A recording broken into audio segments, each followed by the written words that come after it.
Hi students, आज की इस वीडियो के अंदर मैं आपको बताऊंगा class 8 science chapter number 4 materials metals and non metals. MCQs की सीरीज स्टार्ट हो चुकी है और एमसीक्यूज के अंदर जो है आपको कंटिन्यू हम चल रहे हैं और ये है पार्ट नंबर 2। इस पार्ट के अंदर हम जो है फोर्थ चैप्टर और उसके आगे के चैप्टर्स को कंटिन्यू करेंगे। पार्ट 1 के अंदर जो है मैंने 1 से लेकर 3 चैप्टर जो है उनको उनके एमसीक्यूज आपको करवा दिए थे, एक्सप्लेन कर दिए थे टॉपिक्स। देखो एमसीक्यूज वीडियो में अगर आपको टाइम नहीं लगाना तो आप डायरेक्टली जो है वेबसाइट का लिंक डिस्क्रिप्शन में दे दूंगा, वहाँ पे जाके एमसीक्यूज का खुद भी टेस्ट दे सकते हो अगर आपकी प्रिपरेशन अच्छी हो रखी है। बट यहाँ पे थोड़ा बहुत एडिशनल आपको नॉलेज मिलती जाएगी, तो वो आपके ऊपर डिपेंड करता है। चलो शुरू करते हैं। मैं हूँ अजय और आप देख रहे हैं सीसीएल क्लास। अब जो है पहला क्वेश्चन हमारे पास में आ रहा है, तो क्वेश्चन है which of the following is a non metal, यानी कि जो ये मटेरियल्स है ऑप्शन के अंदर, इनमें नॉन मेटल कौन सी है। आपको पता होना चाहिए थोड़ा बहुत। तो गोल्ड तो सिंपल है, पता लग रहा है कि एक मेटल है, आयरन भी एक मेटल है, कैल्शियम भी एक मेटल है, कार्बन जो है ये एक नॉन मेटल होती है। अब जो है नेक्स्ट क्वेश्चन हमारे पास आ रहा है, इसका जो है आंसर हाइड था, ये थोड़ा क्लिक हो गया था गलती से। चलो आगे देखते हैं, अगला क्वेश्चन देखते हैं हम। The property of metal by which they can converted into thin sheets. इस टाइप का क्वेश्चन जरूर आता है, बहुत बार आया एग्जाम्स में। इसमें होता क्या है कि देखो यहाँ पे एक प्रॉपर्टी है मेटल की प्रॉपर्टीज आपको पता होनी चाहिए। उसके बेसिस पे 2 मार्क्स का क्वेश्चन भी कई बार आ जाता है, तो उस चीज़ का ध्यान रखना।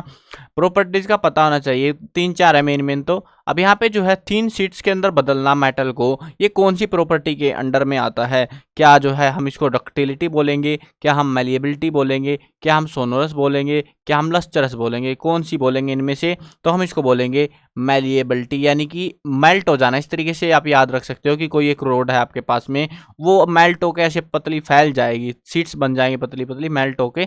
तो इस तरीके से आप एम से याद रख सकते हो, मेल्ट हो जाएंगी, ठीक है, मतलब फैल जाएगी। उसके अलावा अगर हम बात करें तो सोनोरस जो प्रॉपर्टी होती है वो होती है साउंड की, यानी कि मेटल्स जो है साउंड प्रोड्यूस कर रही है। लस्टरस भी एक प्रॉपर्टी होती है। सारी प्रॉपर्टी हम एमसीक्यूज के अंदर डिस्कस करेंगे, डोंट वरी। चलो आगे जो है हम कंटिन्यू करते हैं। MCQ number 3, the property of metal by which they produce sound, उसको हम क्या बोलते हैं, लस्टरस बोलते हैं। सॉरी, लस्टरस बोल रहा हूँ, धोखा हो गया, सोनोरस बोलते हैं, अभी तो एक्सप्लेन किया था। चलो कोई ना, इसका जो है मैलिएबिलिटी था, शो कर दिया था आई थिंक। तो अभी इसका जो है सोनोरस, यानी कि साउंड को एस से साउंड याद रख लेना, साउंड मैच कर रहा है ना, एस से साउंड, साउंड सोनोरस, ठीक है। इस तरीके से आप इसको याद रख सकते हो। अगला क्वेश्चन है which of the following is a metal, इनमें से कौन सी एक मेटल है। क्या ऑक्सीजन एक मेटल है, नाइट्रोजन, मर्क्यूरी, कार्बन। देखो कार्बन तो हम ऑलरेडी डिस्कस कर चुके हैं कि एक नॉन मेटल है। ये है गैसेज मेटल नहीं होती। तो बचा क्या, मर्क्यूरी बचा, जो कि एक मेटल के अंदर आता है। अगला क्वेश्चन देखते हैं, which of the following can be beaten into thin sheets, इनमें से कौन सा जो मटेरियल है उसको हम थिन शीट्स के अंदर बदल सकते हैं, यानी कि हम जो है उसकी एक प्रॉपर्टी, मैलिएबिलिटी वाली प्रॉपर्टी जो है उसको यूज कर सकते हैं। Zinc, phosphorus, sulphur, oxygen. तो यहाँ पे कौन सा है एक प्रॉपर जो मेटल है, वो है जिंक, जिसको हम शीट्स के अंदर बदल सकते हैं। बाकी तो ये नॉन मेटल्स में से है। तो अभी जो है आंसर दिखा देता हूं आपको, इसका आंसर रहेगा जिंक। अगला क्वेश्चन है metals are which type of conductor of electricity, metals जो है किस टाइप की है, मतलब इलेक्ट्रिसिटी के लिए गुड है, बैड है, एवरेज है या नॉन कंडक्टर है। तो ये तो बहुत ही बढ़िया कंडक्टर होती है मेटल्स, यानी कि गुड होगा आपका, ठीक है। तो ये देखो एमसीक्यूज बहुत लिमिटेड हैं। अब आप बोलोगे कि सर आपने तो बहुत कम एमसीक्यूज है, भर देते हैं यहाँ पे 20-50। तो देखो एक्चुअली में एग्जाम्स में ज़्यादा पूछे नहीं जाते। हाँ एक चीज़ का ध्यान रखना, प्रॉपर्टीज़ को लेके अभी तो हमने ये जो है एग्जाम्स में पूछा गया था ये वाला, लेकिन इसके अलावा भी जो 1-2 प्रॉपर्टी और है उनको भी आप अच्छे से पढ़ लेना, थोड़ा सा एग्जाम के पॉइंट ऑफ व्यू से इंपॉर्टेंट रहेगी वो, ठीक है। चलो ये तो था आपका इस चैप्टर का। अभी देखते हैं नेक्स्ट चैप्टर का। नेक्स्ट चैप्टर के अंदर कौन से एमसीक्यूज हमें देखने को मिलने वाले हैं। चैप्टर का नाम है आपका coal and petroleum, class 8 science chapter 5। पहला क्वेश्चन हमारे पास में आ रहा है, which petroleum material is used instead of coal tar in the construction of paved road nowadays, यानी कि जो कोलतार है, पहले के ज़माने में क्या होता था कि जो कोलतार थे ना, कोलतार की मदद से जो है रोड्स को बनाया जाता था। बट आज के टाइम पे कोलतार के साथ में मतलब उसको हटा दिया गया, क्योंकि ये सस्ता करना है भैया रोड बनाना धीरे धीरे, तो उसकी जगह पे कौन सा जो मटेरियल है वो आज के टाइम में यूज किया जाता है? Lubricant oil, paraffin wax, bitumen, kerosene oil. देखो एक चीज ध्यान रखना, ऑयल जो है ऑयल नहीं यूज होता कभी भी रोड बिल्डिंग में, तो ऑयल तो वैसे ही कैंसिल हो जाएंगे। देखो केरोसिन ऑयल है ये इस काम का नहीं है। लुब्रिकेंट ऑयल होता है ये मतलब वो इंजनों का ऑयल होता है, उसको लुब्रिकेंट ऑयल बोलते हैं। पैराफिक्स वैक्स यानी कि मोमबत्ती वाला मोम है ये पैराफिक वैक्स। बचा क्या एक बिटुमेन है, ये एक काला मटेरियल होता है, ब्लैक पाउडर्ड मटेरियल, जिसको बिटुमेन कहा जाता है, और यही वो मटेरियल है जिसका इस्तेमाल किया जाता है रोड बनाने में आज के समय में। चलो आंसर दिखा देता हूँ, आंसर है बिटुमेन। अगला क्वेश्चन है what is the full form of CNG. ये फुल फॉर्म तो जरूर से याद रख लेना, आप अगर ये भी याद नहीं रहती ना, एक एलपीजी होता है, एक सीएनजी होता है। सीएनजी से हमने ऑप्शंस ऐसे बना दिए थे, बट इंपॉर्टेंट है, इसको कई बार जो है ऐसे नहीं पूछेंगे ऑप्शन टाइम में, सिर्फ पूछेंगे क्वेश्चन, ऑप्शन नहीं है यहाँ पे, मान लो कोई भी, तो आपसे सीधा पूछेंगे what is the full form of CNG. आपको पता होनी चाहिए कि फुल फॉर्म क्या होती है। तो क्या होती है देखते हैं अभी। Common natural gas, compressed natural gas, common new gas, commercial natural gas. देखो डाउट तो होना नहीं चाहिए, सिंपल सी बात है, आपको ऑप्शन देखने की जरूरत नहीं होनी चाहिए इस टाइप के क्वेश्चंस में। फुल फॉर्म वाले क्वेश्चन आते ही आते हैं, 1 मार्क्स में आ गए या फिर फिल इन द ब्लैंक में आ जाएंगे, कुछ भी करके वो पूछ लेते हैं आपसे। तो इसका क्या होगा आपका आंसर? कंप्रेस्ड नेचुरल गैस रहेगा आपका आंसर, आंसर बी होगा इसका सही आंसर। अगला क्वेश्चन देखते हैं what is the full form of LPG. LPG का भी पता होना चाहिए, स्टार्टिंग में ही बताया, लिक्विड पेट्रोलियम गैस, याद होने चाहिए ये चीज़ें आपको। तो लिक्विड पेट्रोलियम गैस। एलपीजी किस चीज़ में यूज की जाती है? एलपीजी इज यूज्ड फॉर, किस चीज़ के लिए? Cooking food. एलपीजी का क्या होता है? एलपीजी का वो घरों में रखा होता है कि डिब्बा सा जिसको हम सिलेंडर बुलाते हैं ना, तो वो क्या काम आता है? वो सिलेंडर लाल कलर का होता है। Cooking food, melting metals both A and B, और उसके अलावा फॉर कमर्शियल व्हीकल। देखो व्हीकल तो लग ही नहीं रहा होगा आपको कि व्हीकल में काम आएगा, व्हीकल में तो बिल्कुल काम नहीं आता। अब जो है आप बोलोगे कि भैया फिर तो कुकिंग फूड वाला ऑप्शन सही रहेगा, और आप वहीं पे गलती कर दोगे। देखो एक्चुअली में जो है क्या होता है, वो जो कुकिंग फूड सही है आपके हिसाब से, बट उसके साथ साथ मेटल्स को मेल्ट करने के लिए भी हमें एनर्जी गैस से ही मिलती है। जो मेटल मेल्टिंग पॉइंट होते हैं, इंडस्ट्रीज वगैरह होती हैं, वहाँ पे जब मेटल मेल्ट करनी होती है तो वो भी एलपीजी की मदद से ही होती है। तो इस चीज़ का ध्यान रखना। तो ए और बी दोनों ऑप्शन, यानी कि ऑप्शन सी आपका सही रहेगा। ए ऑप्शन मत चिपका देना उधर, ठीक है। आप जो है एक चीज़ रिकमेंड करूंगा, आप आना यहाँ पे, टेस्ट जरूर से देना, भले ही आपने वीडियो देखी हो ना देखी हो, बट टेस्ट दे के जरूर देखना। इंपॉर्टेंट एमसीक्यू सारे के सारे important question, 1 marks to 1 marks तो छोटे ही होते, चलो कोई ना, 1 2 3 4 5 जितने भी नंबर के क्वेश्चन आते हैं, बड़े छोटे सारे क्वेश्चंस की वीडियो मैं आपको प्रोवाइड कर दूंगा। तो इसीलिए जरूरत आपको चैनल को सब्सक्राइब करने की, जरूर से कर लेना, उस चीज़ को कहने की जरूरत नहीं पड़नी चाहिए, है ना।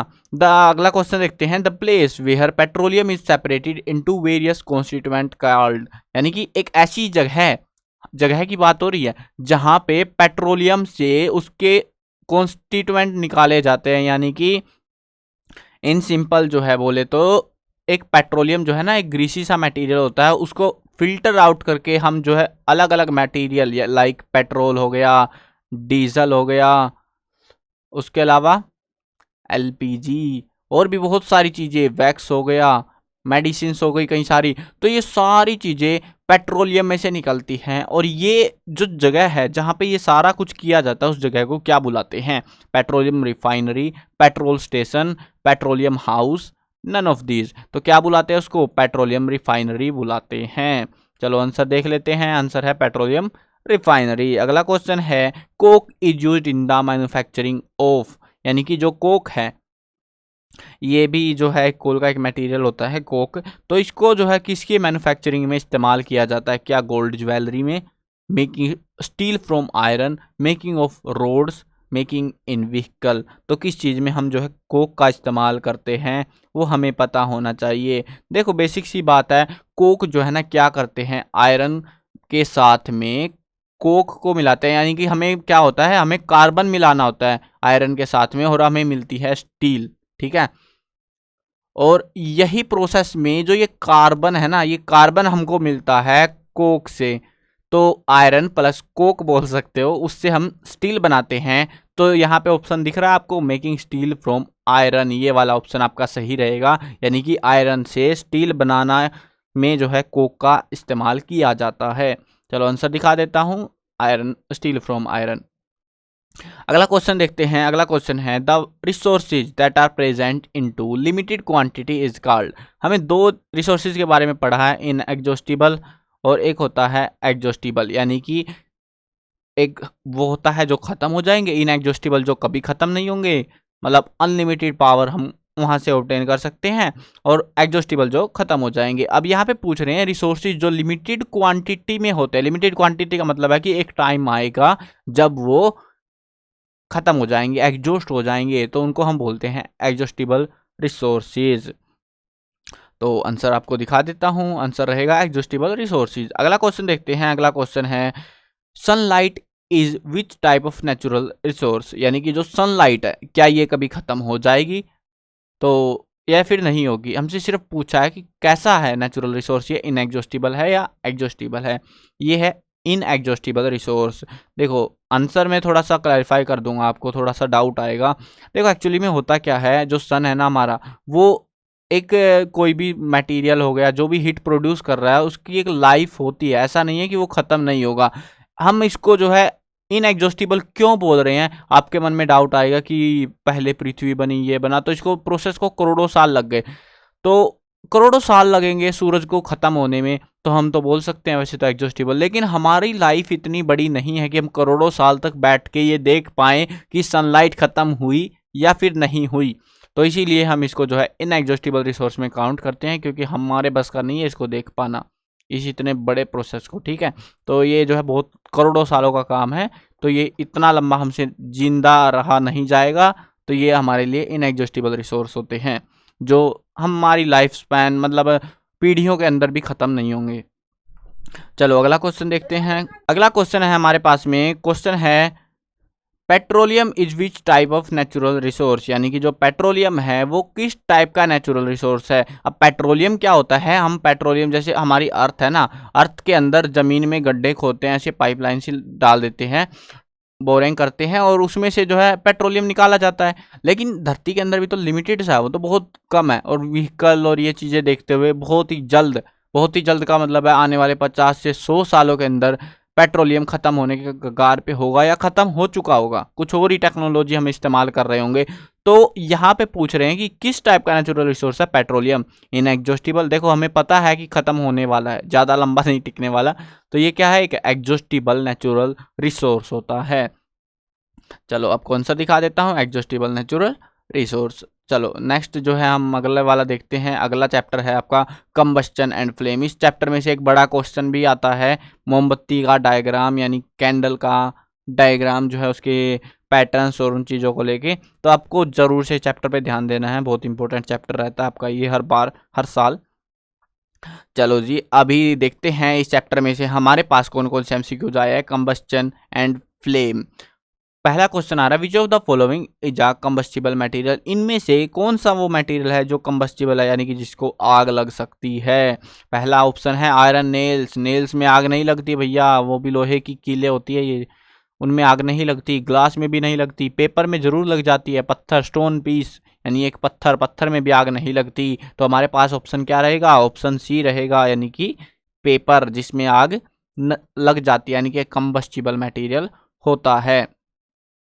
चलो आपको आंसर दिखा देते हैं क्लैरिफाई करने के लिए। अगला क्वेश्चन देखते हैं, question number 2, the lowest temperature at which a substance catches fire is called. एक ऐसा टेम्परेचर, लोएस्ट टेम्परेचर बिल्कुल नीचे का टेम्परेचर यहाँ का, जहाँ पे बस ऐसे चिंगारी सी मिली और जल गया, तो उसको क्या बुलाते हैं हम, क्या उसको हम कंबस्चन बुलाते हैं, इग्निशन टेम्परेचर। देखो कंबस्चन तो आग लगने का वो प्रोसेस होता है, ignition temperature, rapid temperature, none of these. तो इसको हम क्या बुलाते हैं, हम इसको बुलाते हैं इग्निशन टेम्परेचर। इग्निशन का मतलब होता है कि बिल्कुल वो कंडीशन आ जाएगी जब उससे थोड़ा सा भी ऊपर गया टेम्परेचर और वो चीज़ जलने लग जाती है, उस टेम्परेचर को हम बुलाते हैं इग्निशन टेम्परेचर। चलो आंसर दिखा देते हैं, इग्निशन टेम्परेचर है।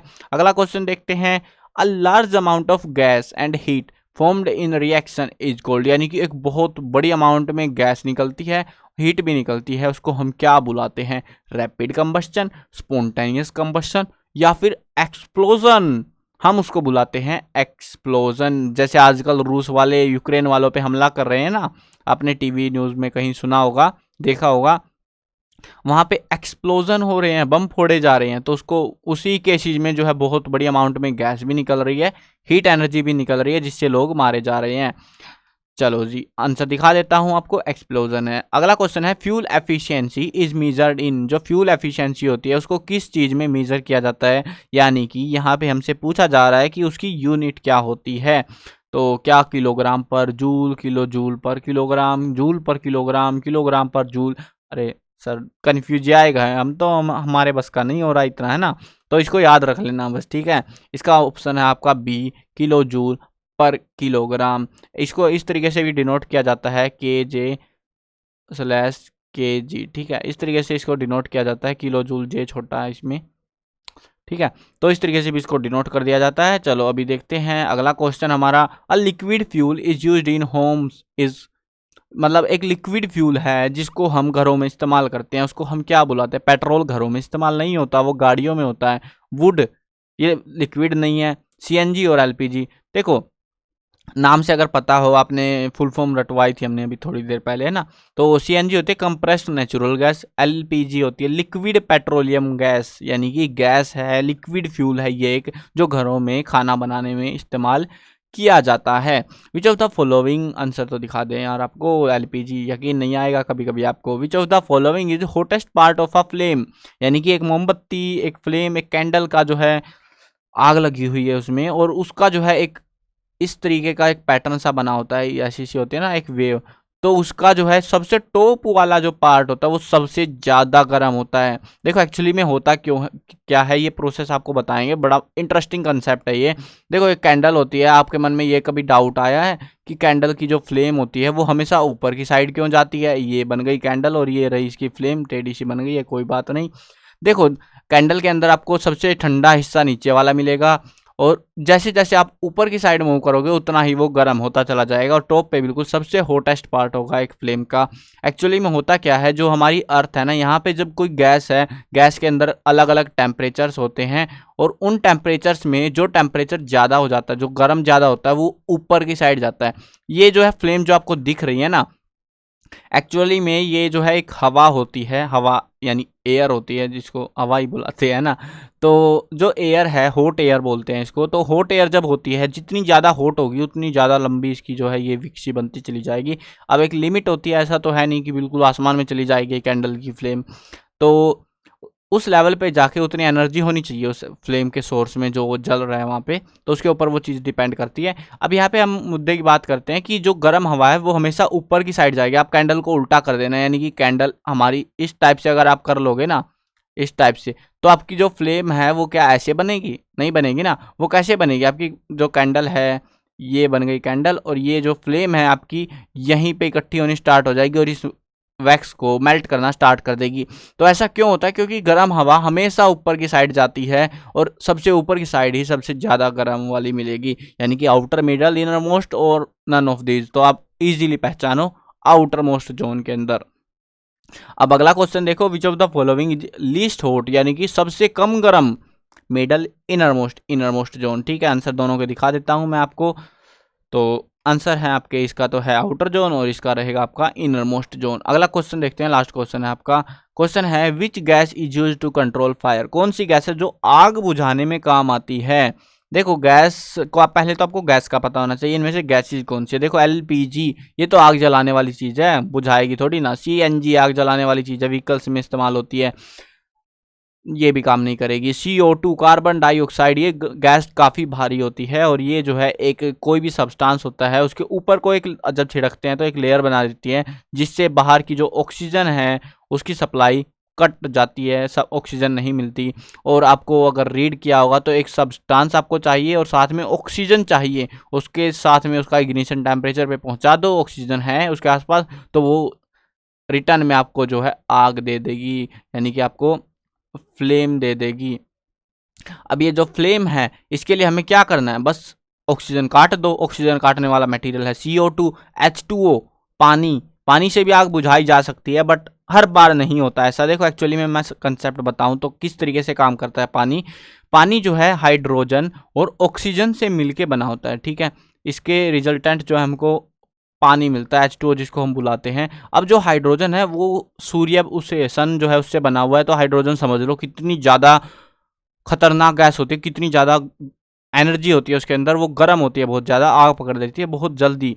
उसके अलावा ऑक्सीजन, ऑक्सीजन तो भैया आग जलाने के लिए चाहिए होती है। तो अगर आप उसके ऊपर पानी छिड़क दोगे, अब आप बोलोगे कि हमारे घरों में आसपास तो ऐसे ही आग बुझा देते हैं पानी छिड़क छिड़क के। होता क्या है, जो फ्लेम है ना, फ्लेम के साथ में जब पानी मतलब फ्लेम जल रही है, नॉर्मल सी आग लगी हुई है, उस पर आपने पानी डाला और पानी ने एक टाइम के लिए पूरा एरिया उसका कवर कर लिया, ढक लिया, वो गीला हो जाएगा।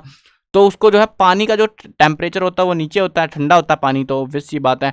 अब जब तक वो आग उसको पानी को उतना गर्म नहीं करेगी, उसको उड़ा दे, तब तक उसको ऑक्सीजन सप्लाई इतनी स्पीड में नहीं मिलेगी, वो रुक जाएगी थोड़ी देर के लिए। तो उतना टाइम होता है आग बुझाने के लिए। लेकिन पहले से ही ऐसे आग लगी पड़ी है और आपने उधर एक बाल्टी पानी डाल दिया, तो उधर ही ब्लास्ट सा होगा एकदम से, और तेजी से आग भड़क उठेगी। तो कभी भी ऐसी गलती ना करें। तो आग अगर आपको बुझानी है तो आपके पास में CO2 कार्बन डाइऑक्साइड होनी चाहिए। उसके अलावा एक और मटेरियल होता है जिसको हम रेत बुलाते हैं, सैंड। नदियों के अंदर से मिट्टी, रेत, कुछ भी, वो आग के ऊपर डाल दो, वो भारी होता है और वो जो है कवर कर लेगा, उसके बाद आग आपकी बुझ जाती है। तो ये भी कंसेप्ट यहाँ पे काम करता है। तो ये चीज़ें बतानी ज़रूरी है क्योंकि काम आती है। साइंस सिर्फ पढ़ने की चीज़, रटने की चीज़ नहीं होती, और भी बहुत सारी चीज़ें होती है काम की। अगला चैप्टर देखते हैं, लास्ट चैप्टर है इस वीडियो का, उसके बाद में हम नेक्स्ट पार्ट में कवर करेंगे। चैप्टर का नाम है आपका conservation of plants and animals, यानी कि पौधों की और जंतुओं की को कंजर्व करना। कंजर्व करने का मतलब होता है बचाना, जान बचा लेना उनकी। वो मरने के कगार पे भी हो सकते हैं भैया, बचाने पड़ेंगे हमको वो, क्योंकि हम ही ने बर्बाद किया उन जानवरों को। वो तो मज़े में अपनी ज़िंदगी जी रहे थे। पहला क्वेश्चन है इसमें से, major cause of desertification is, यानी कि जो डेजर्ट फैलता जा रहा है आज के टाइम में, उसका सबसे बड़ा कारण क्या है? Heavy rainfall. अगर देखो रेनफॉल होगी तो डिजर्टिफिकेशन तो नहीं आना चाहिए। फ्लड, ड्रोट, फायर, यानी कि इनमें से कौन सा हो सकता है? सबसे बड़ा रीजन है बारिश ही नहीं हो रही भैया। बारिश नहीं होगी तो वो ज़मीन सूखती जाती है और डेजर्ट में कन्वर्ट होती जाती है। तो सबसे मेजर रीजन रहता है सूखा पड़ना। तो ड्रोट इसका आंसर रहेगा। अगला क्वेश्चन देखते हैं, what is the condition of drought? Drought के लिए क्या कंडीशन होती है? Less rainfall, no rainfall, heavy rainfall. Heavy rainfall को छोड़ दो भैया, हैवी तो नहीं होगी, हैवी होगी तो डिजर्ट बनेंगे नहीं। देखो नो रेनफॉल यानी कि कोई बारिश नहीं हो रही, या फिर लेस रेनफॉल यानी कि बहुत कम कम सी बारिश हो रही है, कहीं कभी कभी सी। तो दोनों ही ऑप्शन सही है, मतलब बारिश हो भी रही है, वो थोड़ी बहुत है, उससे भी कुछ फर्क नहीं पड़ने वाला ज़्यादा खासा। तो दोनों केस में आपका आंसर सही रहेगा, यानी कि नो रेनफॉल हो जाए या फिर बहुत कम बारिश हो रही है, दोनों में डेजर्टिफिकेशन होना ही होना है। अगला क्वेश्चन है, flora is use for. Flora जो है एक वर्ड है जिसको हम किस चीज़ के लिए यूज करते हैं? प्लांट्स के लिए या एनिमल्स के लिए? बोथ के लिए तो नहीं करेंगे, आपने अगर चैप्टर को ठीक ठाक भी पढ़ा है तो। जो फ्लोरा है वो प्लांट्स के लिए इस्तेमाल किया जाता है। अब आगे सेम क्वेश्चन है, फोना यूज फॉर। फोना किसके लिए करते हैं फिर?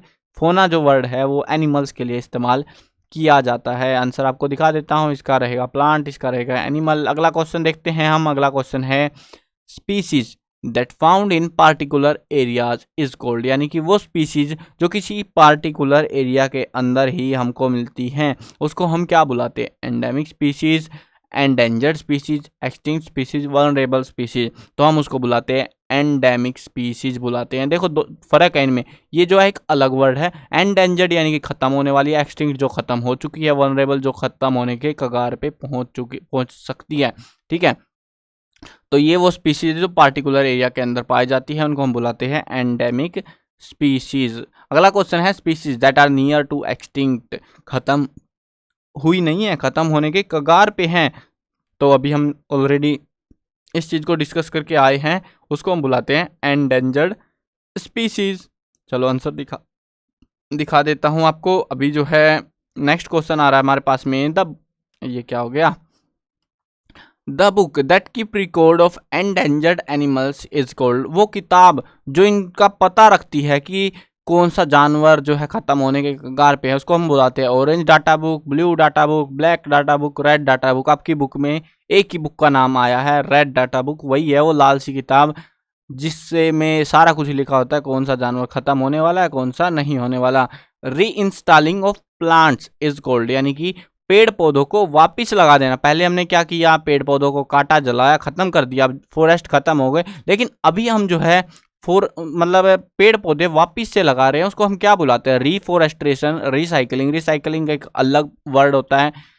माइग्रेशन, एक जगह से दूसरी जगह जाना, ये भी नहीं होगा। डिफोरेस्ट्रेशन आपको ऑलरेडी डिस्कस कर चुके हैं। तो रीफोरेस्ट्रेशन, जब री होता है ना, मतलब आप एक टाइप से बोल सकते हो कि दोबारा से उस काम को करना, रीन्यू करना। रिफोरेस्ट्रेशन मतलब दोबारा से फॉरेस्ट को बनाना। तो आंसर भी यही रहेगा, ऑब्वियस सी बात है। Moving of birds and animals from one place to another is called. अब इसको तो हम ऑलरेडी डिस्कस करके आए हैं कि किसी का एक जगह से मुंह यहीं पे आया था, देखो ये वाला वर्ड है। तो यही वर्ड यहाँ पे भी होगा कि बर्ड्स और एनिमल्स जो एक प्लेस से दूसरी प्लेस पे जाते हैं उसको हम बुलाते हैं रिफोरेस्ट्रेशन, रिसाइकलिंग, माइग्रेशन, डिफोरेस्ट्रेशन। क्या बुलाएंगे, माइग्रेशन बुलाएंगे। तो ये माइग्रेशन आपका इसका आंसर रहने वाला है। चलो वीडियो हो चुकी है आपकी ख़त्म। और हाँ, ज़रूर से विजिट कर लेना, लिंक डिस्क्रिप्शन में मैं प्रोवाइड कर दूंगा, या फिर आप डायरेक्टली सर्च कर सकते हो, और भी बहुत सारी चीज़ें वेबसाइट के ऊपर आपको मिल जाएंगी। हमारी ऑफिशियल वेबसाइट है cclchapter.com, यहाँ पे आके आप जो है इसको यूज़ कर सकते हो। बहुत सारा कंटेंट आपके लिए यहाँ पे प्रोवाइड कराया गया है, और साथ में जो है पेपर्स वगैरह भी बहुत सारी चीज़ें हैं, तो ज़रूर से विजिट आउट कर लेना।